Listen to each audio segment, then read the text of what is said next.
Hello friends, welcome back to our channel rice the గృహిణి. And friends, today's vlog వచ్చేసి ఈ రోజైతే నా డైలీ రొటీన్ అన్నమాట. సో క్లీనింగ్ పర్పస్ వ్లాగ్ ఈ రోజైతే. అండ్ మీరైతే ఈ వీడియోని స్కిప్ చేయకుండా ఎండ్ వరకు చూసేసేయండి. అలాగే ఫ్రెండ్స్, మన ఛానల్ ఎవరైనా కొత్తగా చూస్తున్నట్లయితే ప్లీజ్ సబ్స్క్రైబ్ చేసుకోండి. అలాగే లైక్ షేర్ చేయడం మాత్రం మర్చిపోకండి.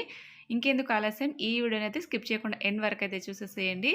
సో ఫ్రెండ్స్, చాలామంది వీడియో చూస్తున్నారు కానీ ఒక లైక్ అయితే చేయట్లేదు. ప్లీజ్ లైక్ చేయండి. అండ్ ఈ రోజైతే నేను మార్నింగ్ 5కి లేచానన్నమాట. సో నేనైతే ఫస్ట్ లేవగానే ఇల్లంతా శుభ్రం చేసుకుంటాను. సో ఇల్లంతా ఊడ్చుకొని అలాగే మప్పేసుకుంటాను. డైలీ అంటే కంపల్సరీ అండి. ఎందుకంటే ఇంట్లో మా పప్పీస్ ఉన్నాయి కదా, సో వాటితోని కొంచెం అంటే ఇంకా హెయిర్ పడుతూ ఉంటుంది కదా, అందుకే డైలీ అయితే కంపల్సరీ అయితే మప్పేయాల్సిందే మా ఇంట్లో. సో ఇదండి నా డైలీ రొటీన్ వర్క్ అయితే ఇలా ఉంటుంది ఇంకా. అండ్ ఫ్రెండ్స్, యాక్చువల్ అయితే నేను డైలీ 6కి వేకప్ అవుతాను. బట్ ఈరోజు కొంచెం ఎర్లీగా లేవడానికైతే రీజన్ ఉందండి. ఇంకా పూజ రూమ్లో దేవుడి పటాలన్నీ క్లీన్ చేసుకుందామని చెప్పేసి కొంచెం ఎర్లీగా లేచాను. సో ఆఫ్టర్ మాప్ తర్వాత ఇల్లు చూడండి ఎంత అద్దంలాగా ఎంత నీట్గా మెరిసిపోతుందో కదా. సో ఇంకా ఇది వచ్చేసి నా డైలీ రొటీన్ ఇలాగే ఉంటుంది. సో ఈ విధంగా అయిపోయిన తర్వాత ఇంకా నేను ఫ్రెష్ అప్ అయ్యి అయితే పూజ రూమ్ క్లీన్ చేసుకుంటున్నాను. అండ్ ఫ్రెండ్స్, నేనైతే పూజ రూమ్ క్లీన్ చేసుకునేటప్పుడు వాటర్లో కొంచెం పసుపు యాడ్ చేసుకొని పూజ రూమ్ అయితే ఈ విధంగా శుభ్రం చేసుకుంటాను. సో ఇదంతా వచ్చేసి నా డైలీ రొటీన్ ప్రాసెస్. సో మనమైతే దీపారాధన చేసిన రోజైతే చాలా హ్యాపీగా అనిపిస్తుంది. ఇంట్లో కొంచెం ఎనర్జెటిక్గా కూడా ఉంటామండి. సో ఇదండి. సో ఇప్పుడైతే పూజ రూమ్ అంతా ఈ విధంగా క్లీన్ చేసుకున్నాను. ఇప్పుడైతే వాటర్లో కొంచెం పసుపు అలాగే పచ్చకర్పూరం యాడ్ చేసుకొని నేనైతే పూజ రూమ్ అంతా అంటే టైల్స్ ఉంటాయి కదండి. సో డైలీ మనం దీపారాధన చేసేటప్పుడు మసి పడుతుంది కదా, సో అదంతా వీటితోనైతే చాలా ఈజీగా క్లీన్ అయిపోతుంది. సో స్మెల్ కూడా చాలా బాగా వస్తుందండి పూజ రూమ్ అంతా కూడాను. అండ్ ఫ్రెండ్స్, ఒక నాప్కిన్‌తోనైతే నేనైతే పూజ రూమ్‌లోని టైల్స్ అన్నీ క్లీన్ చేసుకుంటున్నాను. సో ఈ విధంగా క్లీన్ చేసుకుంటే టైల్స్ కూడా మొత్తం మసి క్లీన్ అయిపోయి సో మెరుస్తూ ఉంటాయండి. షైన్ అవుతాయి మనకైతే బాగా అవన్నీ కూడాను. సో చూస్తున్నారు కదా, ఈ విధంగా మొత్తం డోరు అలాగే పూజ రూమ్ అంతా టోటల్‌గా అయితే ఈ విధంగా క్లీన్ చేసుకున్నాను. సో ఫ్రెండ్స్, నేనైతే ఎవ్రీ మంత్ ఇలాగే క్లీన్ చేసుకుంటానండి. పూజా రూమ్‌ని అయితే నెలకొకసారి ఇదే టిప్స్‌తోని ఫాలో అయ్యి నేనైతే పూజా రూమ్ అయితే క్లీన్ చేసుకుంటాను. అండ్ ఇవన్నీ క్లీన్ చేసుకున్న తర్వాత నేనైతే పూజా సామాగ్రి ఉంటుంది కదా, అవన్నీ కూడా క్లీన్ చేసుకున్నానండి. క్లీన్ చేసుకొని పక్కన పెట్టుకున్నాను. సో మనకైతే ఇంకా చాలా వరకైతే ముందు రోజే పూజా సామాన్లన్నీ క్లీన్ చేసుకొని పెట్టుకుంటే మనకు టైం కూడా చాలా సేవ్ అవుతుందండి. సో చూస్తున్నారు కదా, నేనైతే ఇప్పుడు దేవుడి పటాలన్నీ క్లీన్ చేసుకోవడానికి దేవుడి పటాలన్నీ తీసేస్తున్నాను. సో ఇక్కడ నేనైతే ముందు రోజు అంటే యూజ్ చేసిన పువ్వులు అలాగే న్యూస్ పేపర్ అక్కడున్న వాటన్నిటిని తీసేసి కొత్త పేపర్ అవన్నీ కొత్త యూజ్ చేస్తాను ఇంకా. సో ఇదండి, నేనైతే ఇక్కడ దేవుడి పటాలన్నీ తీసుకొని పక్కన పెట్టుకుంటున్నాను ఫస్ట్ అయితే.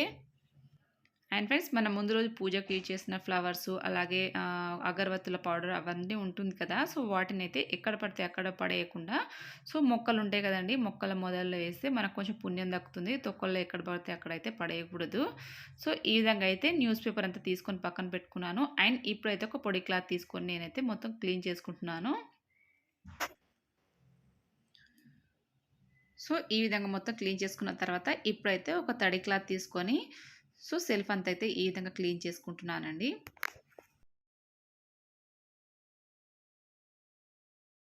అండ్ ఫ్రెండ్స్, ఈ విధంగా దేవుడి సెల్ఫ్ అంతా క్లీన్ చేసుకున్నానండి. అండ్ ఇప్పుడైతే దేవుడి పటాలన్నీ క్లీన్ చేసుకుంటున్నాను. మనం ఇంతకు ముందు పెట్టిన గంధం బొట్లు ఉంటాయి కదండి, సో వాటన్నిటిని అయితే శుభ్రంగా తుడుచుకుంటున్నాను. నేను ఇంతకు ముందు టైల్స్ క్లీన్ చేయడానికి యూజ్ చేసిన వాటర్ అంతా పడేసి వేరే వాటర్ తీసుకొచ్చి అందులో కూడా పచ్చకర్పూరం అలాగే పసుపు యాడ్ చేసుకొని దేవుడి పటాలన్నీ అయితే క్లీన్ చేసుకున్నాను. అండ్ ఇప్పుడైతే దేవుడి పటాలకైతే గంధం బొట్లు కుంకుమ బొట్లు అయితే పెట్టుకుంటున్నాను.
సో ఫ్రెండ్స్ ఫైనల్ అయితే దీపారాధన అయితే నా పూజ అంతా కంప్లీట్ అయిపోయిందండి. అండ్ ఇదొచ్చేసి మా మెయిన్ డోర్ ముందండి. సో నేనింకా మీకెప్పుడు బయట వైపు చూపియలేదు కదా! సో ఎప్పుడు ఏ వ్లాగ్స్ చేసినా కానీ చాలా వరకైతే ఇంట్లోనే చేస్తాను కాబట్టి ఇంకా బయట ఎప్పుడు చూపియలేదు. ఇదొచ్చేసి మా ముందు ఔట్ సైడ్ బాల్కనీ అండి, ఫ్రంట్ సైడు. సో ఇలా ఉంది. నాకు కొన్ని మొక్కలైతే చూపిస్తాను. నాకు మొక్కలంటే చాలా ఇష్టం. బట్ ఏం చేద్దామండి, కొన్ని మాత్రమే పెంచుకున్నాను. సో ఇదండి ఫ్రెండ్స్ ఇవాల్టి వీడియో. ఐ హోప్ మీకు ఈ వీడియో యూజ్‌ఫుల్లే అనుకుంటున్నాను. అండ్ మీకు కనుక నా వీడియోస్ నచ్చితే మీకు తెలిసిన వాళ్ళకి కూడా నా వీడియోస్ అయితే షేర్ చేయండి. అండ్ ఒక లైక్ చేయడం అయితే మర్చిపోకండి friends. Thank you for watching.